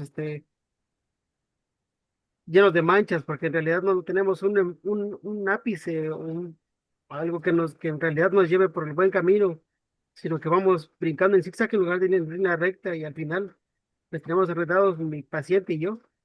claro. Muy bien. Pues mire, bueno, ahorita que me comparta Adri, me iba a aventar a dar una sugerencia para ustedes. Adelante, Adri. Este, creo que algo que mencionaron hace un rato que decían, entonces, este enfoque sí tiene una base científica. Creo que a mí algo que me trajo acá es que desde las clases noté que eres bastante estructurado y, y considero que eso, por lo menos a mí, me va dando una guía bien definida de exactamente qué es lo que estamos haciendo y estoy emocionada por la siguiente clase además, porque entonces se va a definir más cuáles son como todas estas ramas. Claro, ese es el punto y lo junto con lo que dice Juan, y para allá iba. Las que ya terminaron, presentes Zacatecas, aquí está, ya terminaron. Zacatecas ya terminó, andan de presumidas porque acá ya acabaron. Este, pero de todos modos, cuando uno termina, uno tiene que empezar a ordenar, organizar, esquematizar otra vez y empezar. Entonces, pero las que están en formación y los que van a iniciar también. Los en formación, por ejemplo, cuando en las clases les hablen de los filósofos, de Kierkegaard, entonces, ¿en qué? Ya hay que saber en qué dimensión estamos, ¿no? Estamos en la filosófica. Ah, estamos en la dimensión filosófica, en la concepción del ser humano. Esa concepción es necesaria, es la perspectiva que vamos a ver. Cuando de repente les hablen de la teoría de campo, la psicología de la gestal, la teoría de la autorregulación organísmica de Kurt Goldstein. Ah, estamos en la dimensión teórica, ¿no? Son estos constructos de los que se apoya la terapia gestal o la terapia humanista, rogeriana. Pero además cuando escuchen que contacto, que son los propios conceptos dentro de la dimensión teórica. Ah, para que lo vayan acomodando, ¿no? Porque de repente los demás hablamos, es como ensaladas y así lo vamos como tomando lo ponemos acá, lo ponemos acá.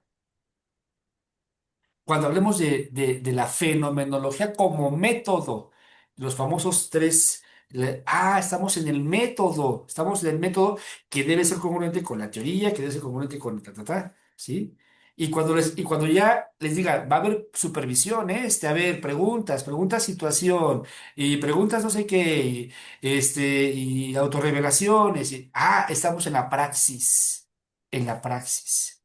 Al final todas estas dimensiones están hilvanadas unas con otras, ¿no? No están separadas. De tal manera que para que de aquí en adelante vayan poniendo en su lugar cada cosa. Y además, la próxima clase, les digo, vamos a ver exactamente la diferencia, primero, entre los modelos clásicos con respecto a los modelos humanistas existenciales, pero también la diferencia entre los propios modelos humanos existenciales.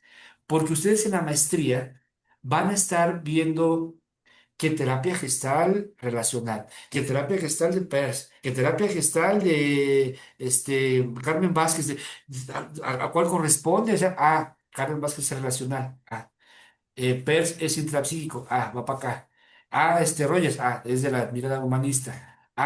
Me explico. O sea, vayamos acomodando en dónde va desde un esquemita epistemológico también. Entonces, la idea es que estos círculos de estudio, por eso los abrí, para que los que están en esa formación vayan ya acomodando, integrando esta mirada. Por ejemplo, teoría paradójica del cambio. Está la dimensión teórica y tiene que ver con la teoría del cambio. Bueno, ese sería mi deseo, ¿eh? Que yo sé que esto no, igual no se les olvida el día de mañana porque son mucha información, pero más o menos empezar a registrar, ¿no? Adelante, Juan.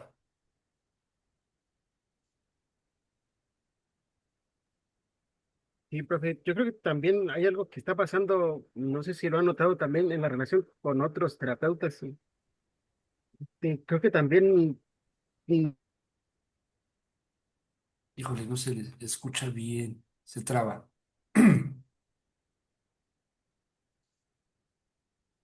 Bueno, a ver si se logra. Muy bien. Voy a terminar con una reflexión. Vamos a ir cerrando con una reflexión. Después de la reflexión, me gustaría que nos presentáramos todas y con eso cerramos esta primera sesión. Yo estaría encantado que tengan el tiempo, el espacio de vernos la siguiente sesión.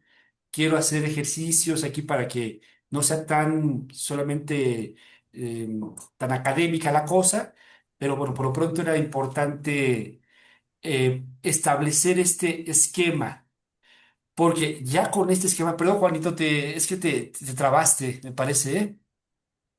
Ya con este esquema, ahora sí vamos a poder abrir como un espacio para hablar de fundamentos filosóficos. Ya sabemos dónde estamos, ¿no?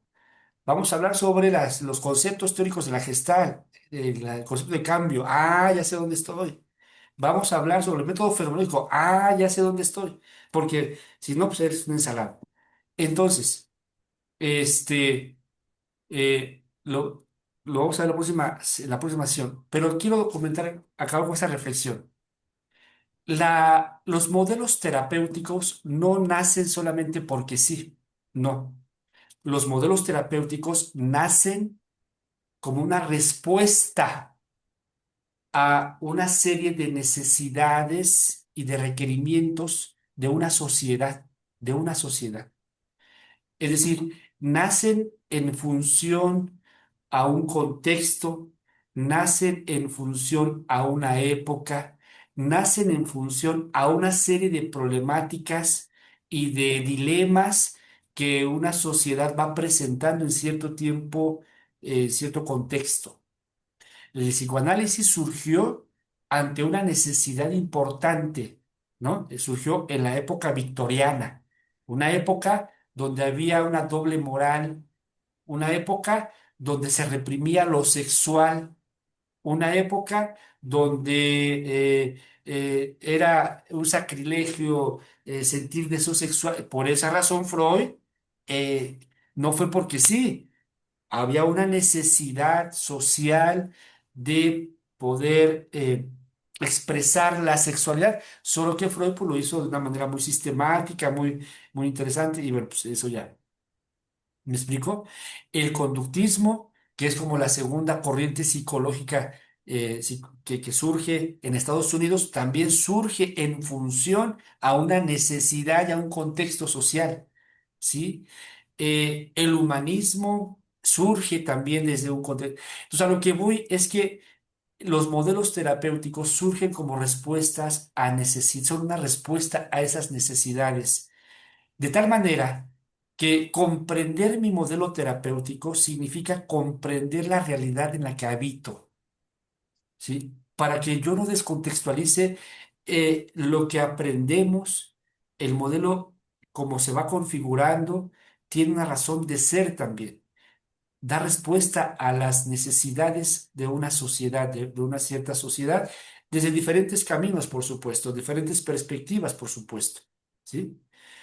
Por mencionar algunas cosas. Hoy en día tenemos una serie de problemáticas sociales, culturales, globales muy fuertes, muy fuertes.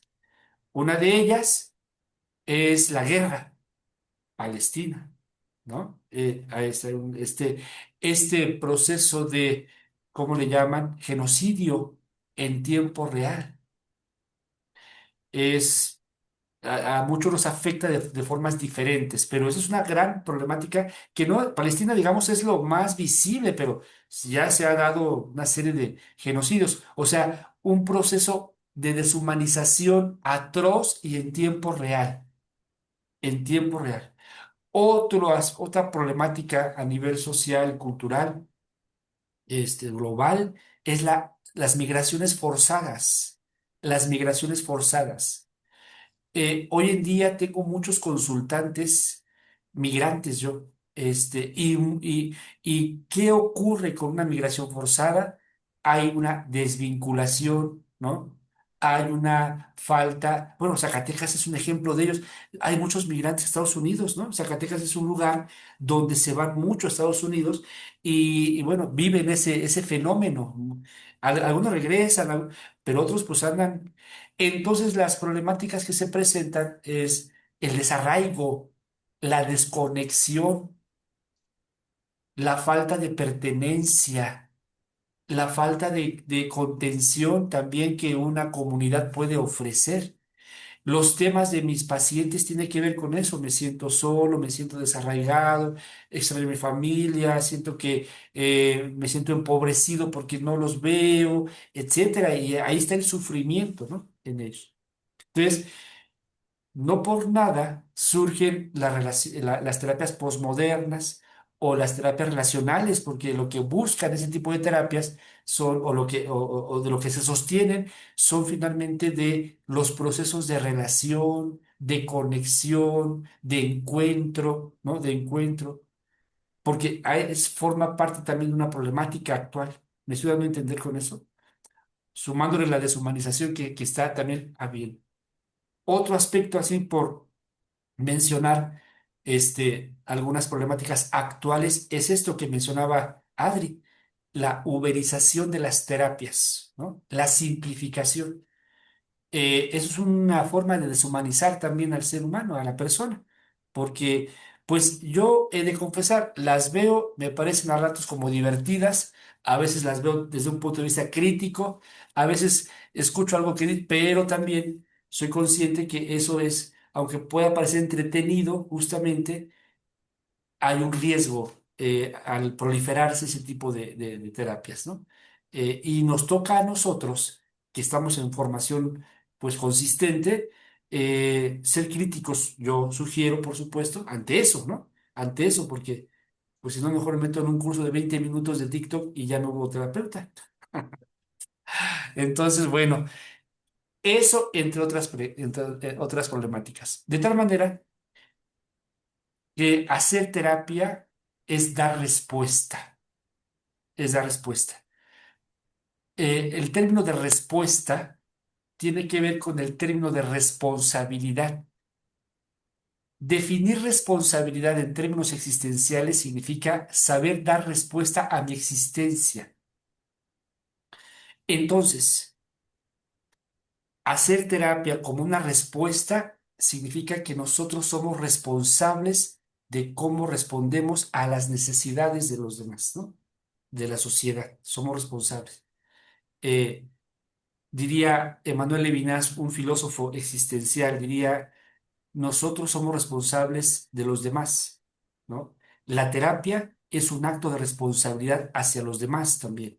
Por eso la importancia de tener esta estructura bien clara y la importancia también de saber que la forma como respondamos va a tener un impacto importante en el otro siempre, ¿eh? La forma como respondamos. No quiero aquí adoctrinar a nadie, es una reflexión que quiero poner, pero bueno. ¿Qué opinan para ir cerrando la sesión? ¿Qué opinan sobre esto? ¿Algún punto de vista, comentario? Bueno, muy bien.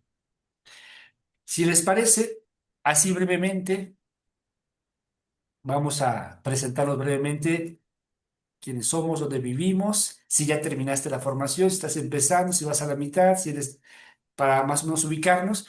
Y si coincidimos en la siguiente sesión, pues encantado, ¿no? Y si no, pues quizá en otra podamos coincidir, ¿no? Entonces, ¿quién empieza? A ver tú, Gaby, empieza. ¿Tú qué?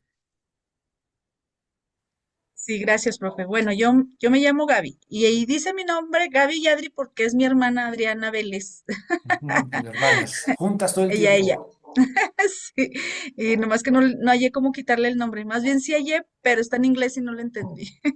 Ujú. Bueno, yo soy de Zacatecas, apenas terminamos la maestría y aunque pudiera pensarse que ay, pues ya terminaron, pues la verdad es que todo esto, aunque ya lo vimos, a mí me parece así como si, no como si fuera nuevo, pero me hace mucho sentido a lo que ya aprendí, ¿no? Entonces, a mí me gusta recordar siempre todo, o sea, siempre me gusta lo repetitivo y a mí me gusta así. Bueno, soy de Zacatecas, ¿qué más? Ay, que sí, espero seguir la próxima sesión, profe. Y las demás, a ver si. De acuerdo, muy bien. Bueno, gracias. ¿A quién eliges, Gaby? A Samuel. Yo soy Samuel, buenas noches. Yo apenas voy a terminar la maestría. ¿Y, ¿y qué más era? ¿De dónde eres, Samuel? Soy de aquí de Pachuca. Y ya. Muy bien, Samuel. Pues, ¿a quién eliges, Samuel? Ah, sí, ¿A quién? Nancy. Ah, Nancy.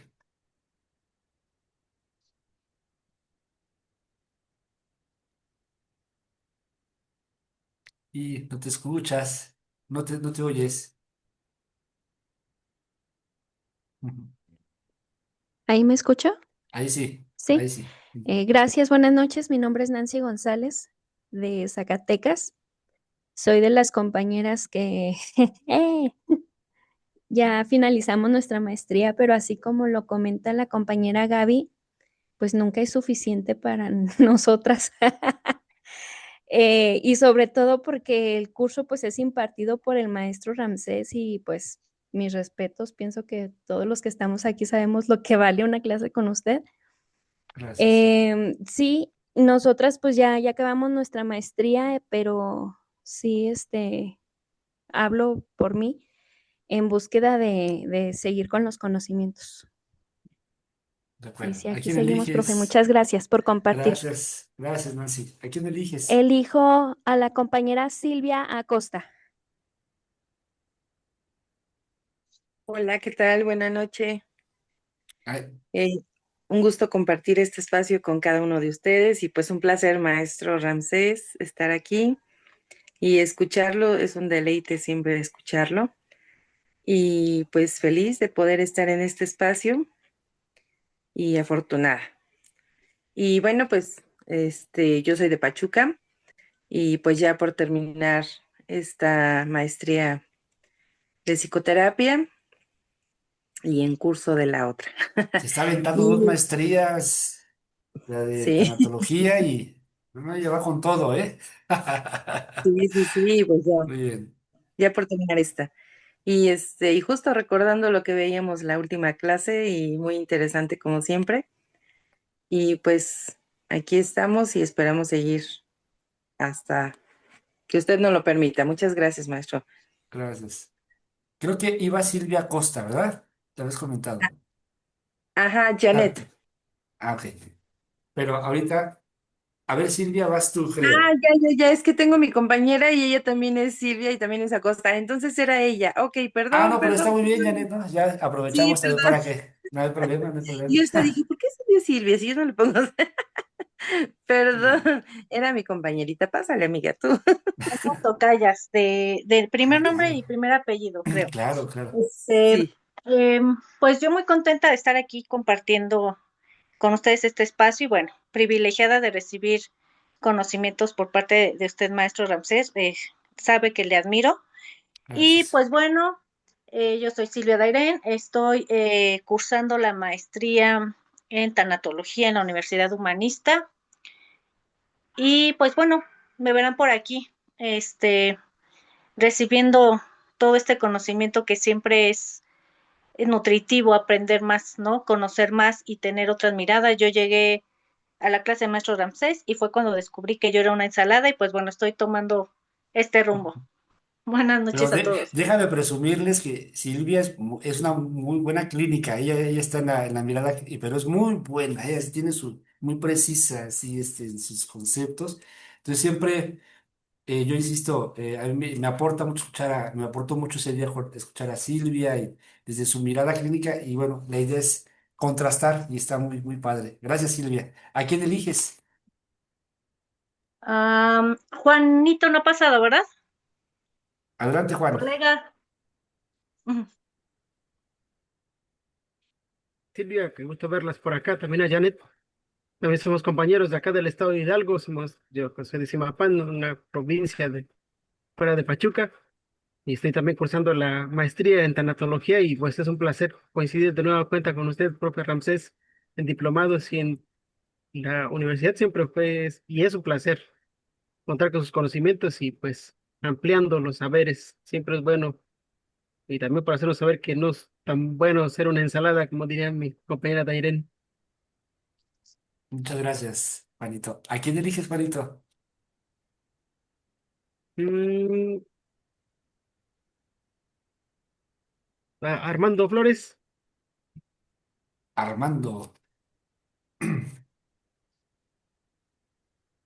Hola, buenas noches. Soy Armando. Estoy estudiando igual el último semestre de la maestría aquí en Pachuca y pues le agradezco pues todos los conocimientos que nos imparte. La verdad es que en este estudio de esta terapia fenomenológica y existencial es muy amplio y pues siempre me agrada más el conocer y el saber más cosas porque, bueno, sí, desde mi perspectiva, sí pienso como que el que mucho abarca poco aprieta. Entonces, justo para hacerlo de una manera más concisa y más exacta, pues por eso me gusta aprender más y llenarme de conocimientos y de saberes y pues qué mejor de personas que ya lo saben, que en este caso usted y bueno, igual entre todos nos vamos a Claro. aportar mayores conocimientos y mayores experiencias.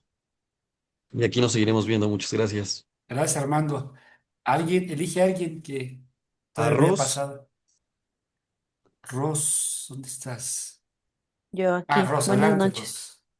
Ros. Bueno, yo Buenas. soy Rosalina Guerrero, vivo en Pachuca, estoy por terminar la maestría y pues me agrada mucho cómo está dando el conocimiento estructurado que en mi caso es muy necesario, ya que entre tanta información me siento perdida a la vez siento que no sé nada, pero ahorita en estas horas me doy cuenta que así acomodado le entiendo y sé de lo que está hablando. Gracias. qué bueno, eso me gusta, que se va integrando ya la información de los que ya van con camino recorrido. Muy bien. Ross, ¿a quién eliges? Adriana Soto. Adriana Soto. Hola, yo soy de Pachuca, estoy iniciando la maestría.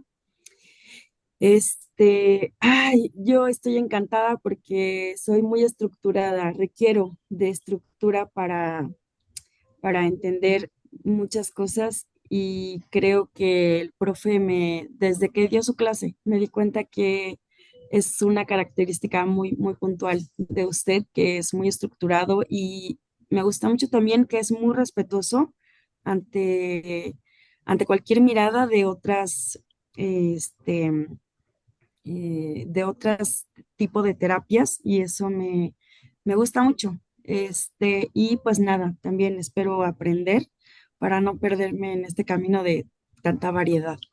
Y claro que voy a seguir aquí. Muchas gracias, Adri. ¿A quién eliges, Adri, que falte? Sí, sí. Voy a escoger a Dani, tu hermano. Daniel. Hola, ¿qué tal? Buenas noches.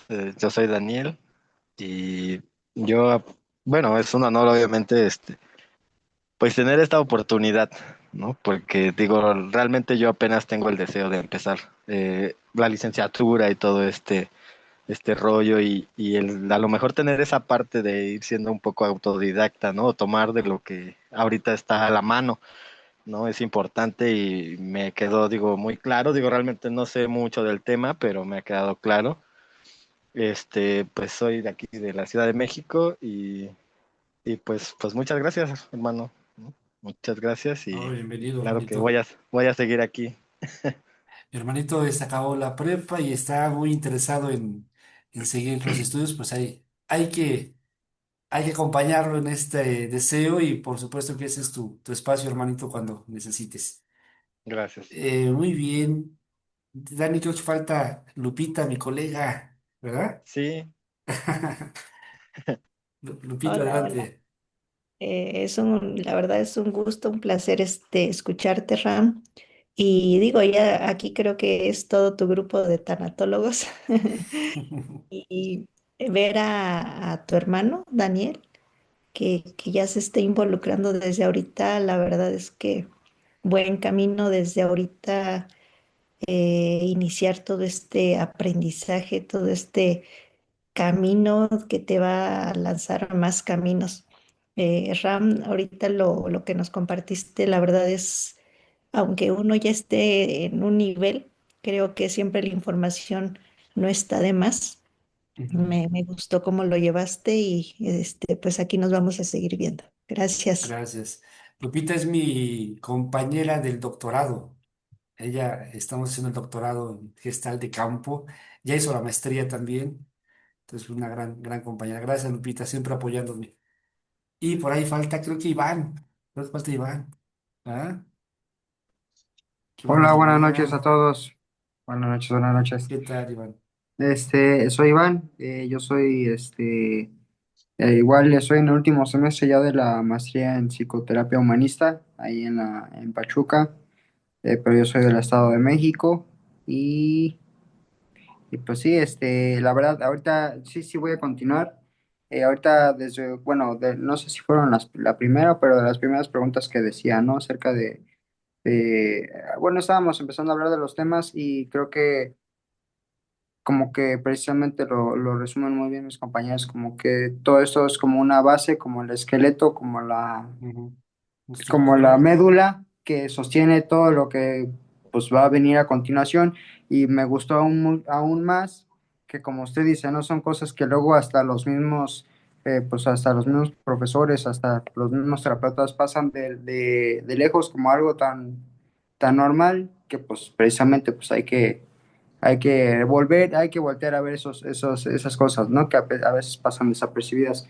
Entonces, muchas gracias, profesor. Muy bien, Iván. Pues muchas gracias también a ti. Y nos vemos en 15 días. El tema ya es hablar ya de las diferencias más concretas de la mirada existencial humanista. Profe, se me hace que falta Sí. Adris, ¿no? ¿Cuál ¿Faltas, es? Adri? ¿Quién Ya, faltó? discúlpame, Adrianita. Es que, como decía Adri, dije, ya pasó. Perdón, Adrianita. No, no, profe, no hay Perdón. problema. No, bueno, pues es que como ya todos dijeron todo lo que es necesario Sí, saber, ya, ¿qué gracias. más da? Sí. Bueno, pues mi nombre es Adriana, soy de Zacatecas, hermana Gaby. Yo sabía que Gaby iba a decir, falta mi hermana. Gracias, Gaby. Gracias. No, se Este, me estaba pasando. bueno, profe, pues siempre es un placer escucharlo, siempre se aprende de usted, o sea, tiene una manera de enseñar pues muy agradable y yo creo que aquí los compañeros, ya escuchándolos a todos, creo que somos sus fan, o sea, nos gusta mucho Gracias. cómo imparte y yo creo que siempre aprendemos de usted, profe, y pues muchas gracias y claro que vamos a continuar. Gracias, Adri. Ella puedo decir, eres maestra de psicología, ¿verdad? Das clases de psicología. Sí, Entonces sí, ella sí sí. va a poder corregirme si me No, equivoco profe, en no, alguna ¿cómo otra. cree? No, no, no, Muy nada que ver. bien. Bueno, pues nos vemos en 15 días. Es la segunda sesión de este primer tema. Y bueno, pues ahí les estaré mandando mensajitos para recordarles del tema. ¿Sale? Nada más déjenme tomar una foto. Por favor, pongan ahí ¿cómo se le llama? Es corazoncito y esas cosas. Y dice una, dos, tres. Muy bien. Bueno, cuídense mucho. Nos vemos, Que cuídense. estén muy bien. Hasta Buenas luego, hasta Igualmente. luego. noches. Adiós. Buenas Luego, noches. buenas noches. Adiós.